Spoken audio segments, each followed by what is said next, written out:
stuff quite a bit a few months ago, or a few weeks ago. So let's say we get a dominant position, right? So I want to diminish him a little bit. One easy way to do that is to hit it, right? But you have angle, so I can the thing is, if I go to hit him here, I also give up some control, and that's just the game.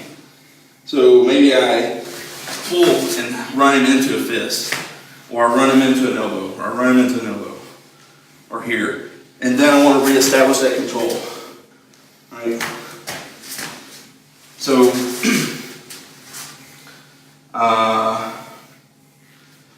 same thing, like if you got a 2-1 here, and you have this control and bam, and then get it back, right? Without really losing too much.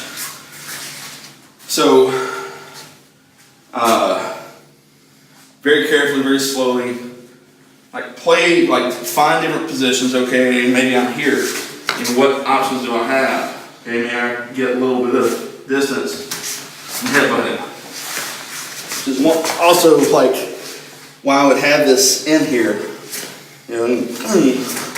as I keep that position, or till I can transition to something else. Right? So another way is maybe, let's I guess keep this simple. So start with this one. Change how you move and run him into a strike, and then reestablish your control. Right. You might get 2 strikes in there, but I need to reestablish the control because that other hand is free swinging, which means he can hit me. Does that make sense? So you give it up just a little bit, bam, right? What I don't want to do is arm punch. That's why I as I come out, you turn your hip into it just like you would a regular punch. Boom. Because without using your thumb, just cup your hand. Like if I'm trying to hit you and you can bicep tie, is if I'm doing an arm swing, he's got a chance. If I go in with my hips, here we go. It's much harder for him to defend because I'm putting in everything, especially if this translates to having a knife. Because then it's I'm probably hitting him. I'm not just using arm, right? So, boom, with the hips. Right? It might be like you get him out a little bit, okay. Palm strike. And that might actually turn into a throw, right?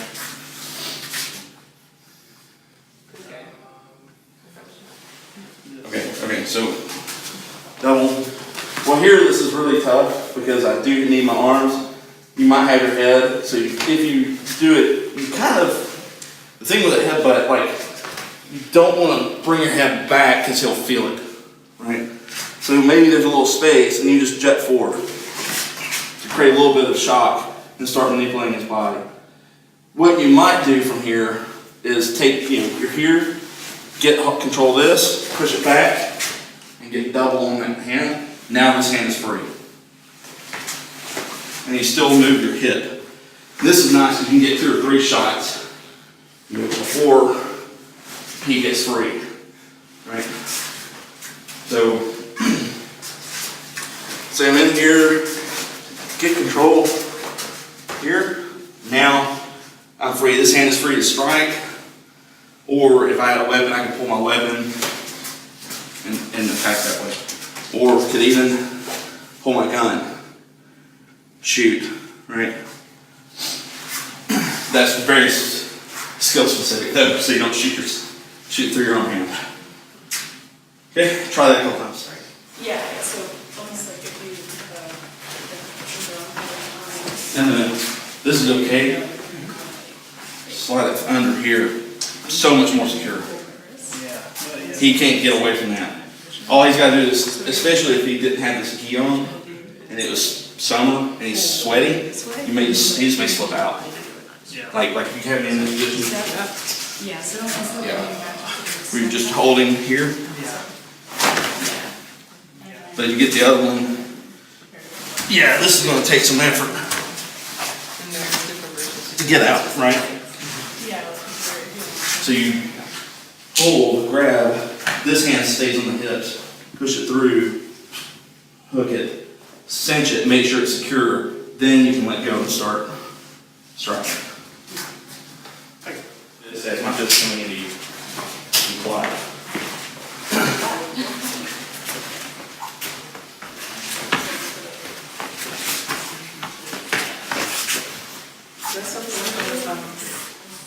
It's perfect. Drive, connect your body to his body, yeah. And your head position is still driving it. Hey. So don't fight for head position, because down position is what you want. Like his head is in here, this is not so good, so maybe I need to pummel and get to a better position. But let's say we get here, and I actually do have the head position, but he's got the arm position. So I drop this, I tighten up, and it's the same thing where I hang the weight on there, right? So there's a way here, you get a hold of this, to bring it over, and hold him for a moment. I'm clamped down on his elbow, got this, and now I've got a little bit of strikes. This is not as secure, he'll eventually get out. And so, there we go, so I get that one, and get some more. Right? So, if you can control both limbs, so let's think of it this way. Got down in position, maybe you can't control both limbs. So the idea, regardless of your position, might be that I can turn out and make him run into it. It might be that I hit him once, you go to the other side, and then hit him on the other side. That's especially useful if you get out here with a collar tie and frame, hit him a couple times, and then turn so he's guessing where you are. Boom, boom. All right? We'll deal with legs on Thursday. So, position, moving, and maybe crossing sides. So there's one aspect. Does that make sense? Second aspect, you control both limbs with one. So either split seat belt, where you free up a hand, or the overhook one, where you control, you free up a hand for a minute, you maintain, like, you may hit and recontrol, hit and recontrol. Makes sense so far? This also is like striking in close distance, like, technically it's not attached, but I may not have anything except my hands so far, so I can start working my hands till I get a position. Okay, so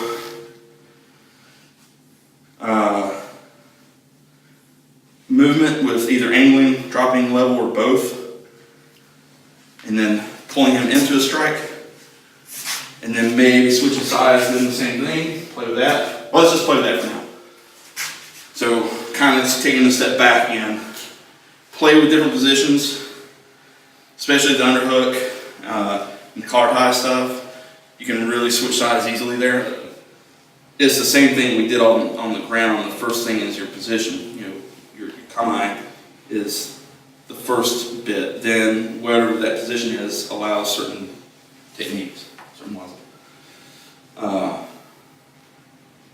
So we got this idea of angles and movement with different positions. This idea of controlling two hands with one.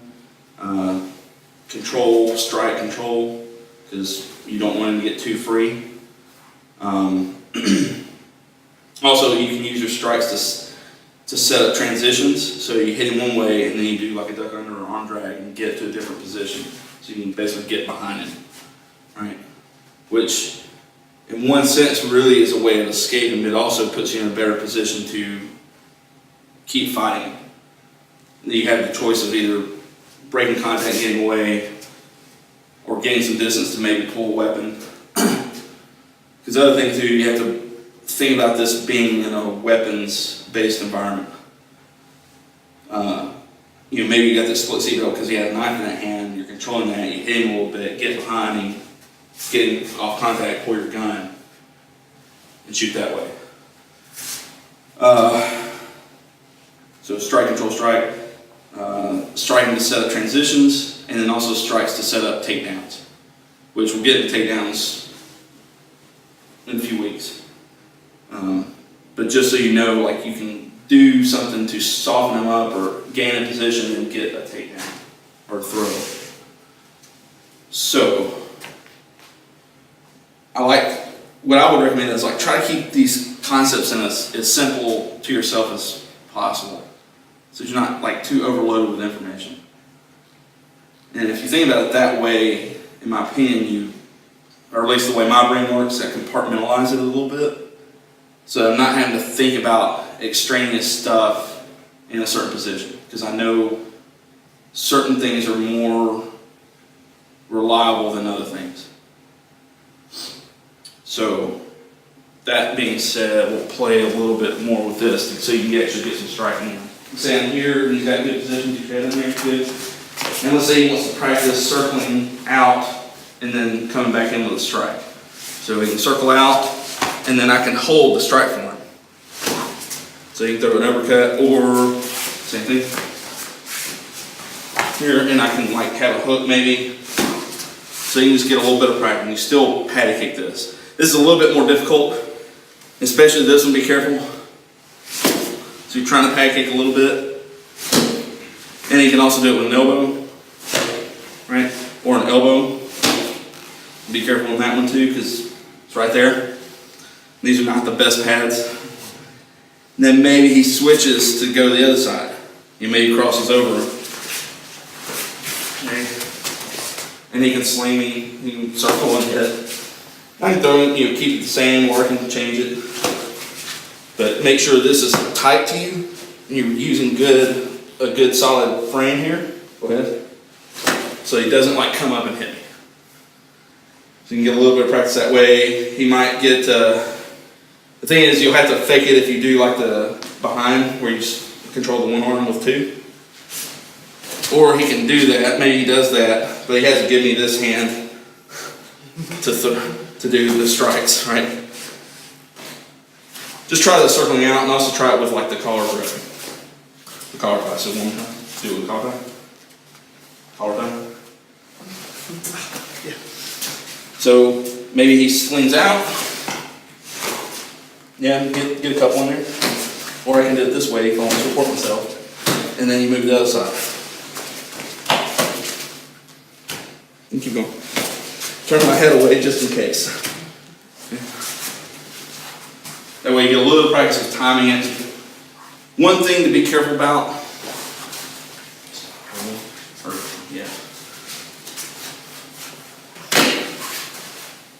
Is as I go for this, and he's got that position, is don't think, okay, I'm going to lift him off the ground and punch him through. It's just quick. Right? So, right? I'm not trying to like punch through too much, just 2 or 3 inches in. I want to be sharp and fast, more than big and powerful. Okay. So, if you're right-handed, you basically put this in your left hand. Typically, you're have more dexterity in your right hand, so manipulate the rope that way. But you could like train it both sides, of course. So what I do to coil it is the first two, the ring and pinky finger hold on to the handle, and then I'll go about shoulder width when I take slack. Nothing too big. Most people like under or overestimate this. Like this is way more than the shoulder width, like the width of my shoulders. So it's really natural, right? And then you take that, maybe slightly bigger, and you loop that on the first 2 fingers that are open. And you just leave it loose. Yeah. And you just do that a few times. You got a fairly consistent length that's hanging. because you can like manipulate just 2 fingers under stress. Right? So you can just operate these 2. You won't necessarily stay grasped onto it. So you've got a knife that's sharp on both sides, sickle that's sharp on both sides. And the ring would be a thin iron ring. And you basically bludgeon people with it. And I forget the names that come on, but yeah. So initially what most people do is you hold it so the rings come out the back of your hand. So your pinky side. Other side. Yeah. Yeah. Because this makes it a little bit easier to control when you're spinning it quickly. Spin it in multiple directions. Like, you could possibly spin it under if you want a more straight attack. So like, if I'm here and swing it out and hit the person. So if you want to try that, try a few slinging it. Just don't break the glass. Maybe everybody like line up on this side and then shoot them this way, because so.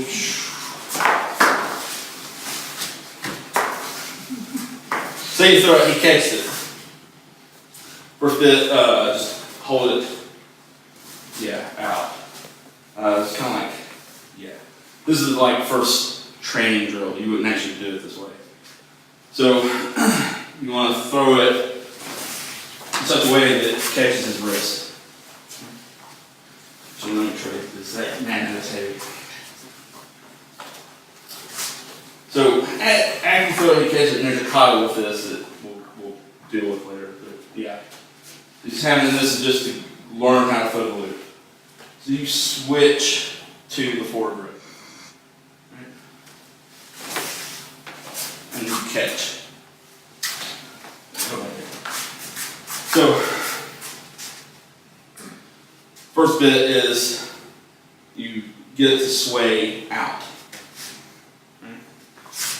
As you sway out, you sort of lift it. You have to get your hand so it's just straight. Like, so right in front of you, parallel to the ground. Out. And then up. Yeah.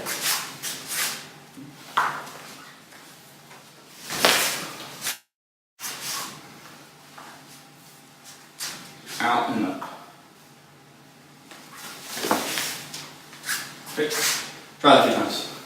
Like, don't aim for the hand. Aim up here, like a little, like slightly behind and slightly off center.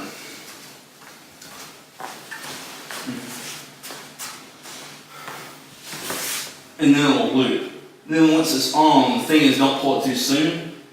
If you happen to catch it, then you pull it low, right, to catch the hand. It's not a trick. It's not like a harder trick where it's like, and it just happens to catch. It's a consistent skill that you can do in multiple situations.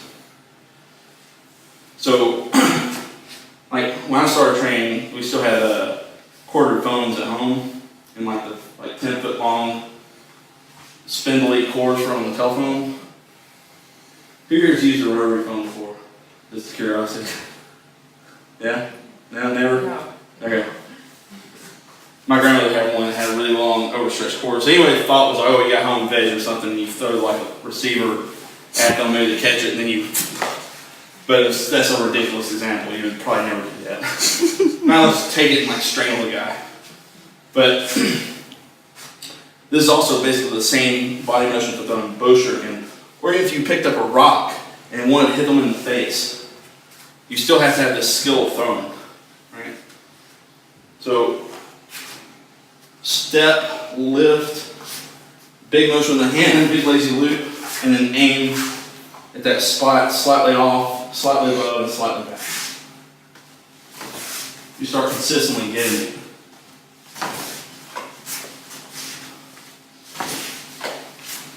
Right. The weird thing is once you get one and it's right, you can feel it in your body and you'll be able to do them like one after the other. Or at least, I think that's most people's experience. They get one right and they can feel that it's correct in their body, like it's something you can't even put into words. And it's like, oh. Okay.